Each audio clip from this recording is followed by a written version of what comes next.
Благодарю. Хотел бы сравнить две монетки. Одна мега иксовая, другая мега скидочная. Иксовая это значит Shiba, которая с 56 пунктов, с таким большим количеством и объемов монет, с 10 нулями, смогла преодолеть рубеж закрытия 6 нулей и встать на пьедестал топ-20. Luna Terra, теперь она называется просто Lung, она продралась на пьедестал топ-10 и откатилась в топ-300. В крипте я пребываю не так уж долго, но в районе года уже я здесь. На Фемиксе есть такая интересная тут вкладка, раздел 3, Bracket Order. Есть возможность ставить галочку и настраивать. Тут, значит, есть GTX. Это ордеры всегда остаются открытыми, пока не будут исполнены и пользователи вручную не отменят их. Далее здесь частичное исполнение ордера, и в случае, если он не будет исполнен, отмена. FOG. Это ордера будут немедленно исполнены по заданной цене, а в противном случае они будут отменены. Они отличаются, получается, тем, что между вторым пунктом IOC отличаются тем, что тут либо все исполняется, и в противном случае все отменяется. Пользуюсь 1%, так как все равно еще пока немножко смотрю, как вообще это все работает. В целом есть закрытые позиции, которые в основном были, закрыты, получается, в минус. И последняя вот рой получился без плеча, где-то 42% и 10%. То есть тут как попадешь тоже на какую свечку, чем свеча за это время, там за 5 минут вырастать успеваешь, есть возможность зафиксироваться там 20%, 30%, 40%, 50%, 100%. В моем случае это 42%. От 1% я захожу и поверх этого 40% где-то вот так. Рой получился сделать. За сегодняшнее вот изменение плюс 1,64%, а возможность была в лонг, если встать, возможность была заработать 317%. То есть удивительно, как это работает вообще. Я раньше думал, что вот на это количество процентов и должно ходить, а тут оказывается процент довольно выше. Как бы тоже напоминает те же самые бинарные опционы, потому что процент намного велик по соотношению реального роста за 24 часа. Поэтому одна кухня не особо чем-то отличается от другой кухни. Здесь мне хочется сейчас встать в лонг, просто вот по этой сумме открыться, которая сейчас есть. Так, 563. Ставлю лонг, подтвердить. Пока на момент записи посмотрим просто результаты, что получится. Так, открытые позиции есть, активный вот ордер стоит, который еще пока не сработал. Потом оно в активные позиции переходит. Это получается сейчас, если цена немного ниже уйдет, то ее подхватит. Возможно, подхватит. Я, получается, как ты заметил, не выставил ни take profit, ни стоп-лосс, но вошел 1%. Как видишь, что на одной монетке кто-то успел заработать большие иксы, как на Шибе, и кто-то на Луне Терри был с большими суммами и ушел в ноль. Посчитать, если на хаях, тот, кто закупался там, допустим, на $1 000 000. Так, вот на сегодняшний день 6 нолей, если человек тот не вышел, 6 нолей у него просто закрылись. Просто они не закрылись, они испарились. С $1 000 000 у человека может остаться всего лишь $1 в связи с таким большим падением.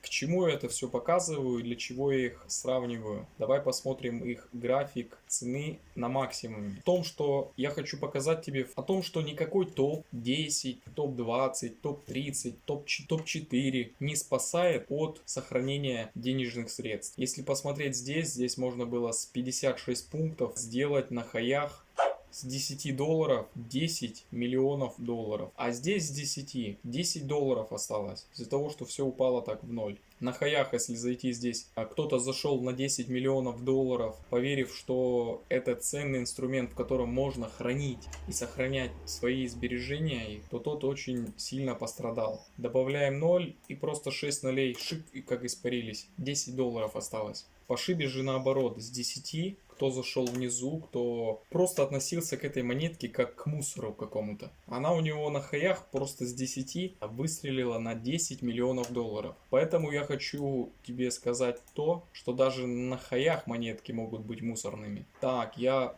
значит, тайканулся. Сейчас, получается, показывает минус 3%. Позиция, значит, открыта. Цена ликвидации 118. Все-таки есть цена ликвидации. Уже 3,60, 1,81. Поэтому здесь никто не застрахован, и ты должен понимать об этом. Если ты на что-то кричишь скам, то взгляни просто на свою жизнь, на жизнь своих предков, то рано или поздно с кем-то, когда-то, неожиданно происходит скам. Так и для любой другой монеты. Самое безопасное распределение, если это мусорные монеты, от 1 до 0,5%. А еще лучше просто всегда идти с 0,5%. В долгосрочной перспективе ты будешь на коне. Ты будешь понимать, как это распределяется. Чтобы кровь не закипала в тот момент, когда у тебя все 100% лежат в одной монете. Ты за ней только следишь и смотришь ее новости, ее график. И постоянно у тебя фокус смещен на одну монету. Другие монеты ты просто не видишь, потому что у тебя 100% в одной монете. Зачем тебе смотреть, наблюдать за всеми? И такой один секрет, когда ты держишься на плаву, как водомерка, распределяя здесь зерно, здесь зерно, здесь зерно, здесь зерно, здесь зерно. В общем, зернышки раскидал, но это делается постепенно, не сразу. Сначала ты должен самостоятельно изучить этот проект, понять, откликается он тебе, нравится, видишь ли ты в нем какое-то будущее, что за разработчики, как они себя позиционируют, как они выглядят вообще. И только потом уже начинаешь сажать семя. Я здесь сразу на графике вижу, в чем я допустил ошибку. Изначально начал записывать, зашел на 3 часа, поэтому рекомендации какие могут быть: на 6 часов, на 3 часа, то есть график просматриваешь, уровни прочерчиваешь, выставляешь это все, и потом только уже находишь точку входа и пуляешь в нее. Особенность движения самого, в принципе, биткоина, он сильно волатильный, конечно, и не совсем понятно иногда, куда он движется, куда идет, чтобы отловить нормальную точку. Поэтому, в частности, пользуются, скорее всего, фигурами разворота. Сейчас вот наглядно я вижу, просто здесь образовался коридор, и через какое-то время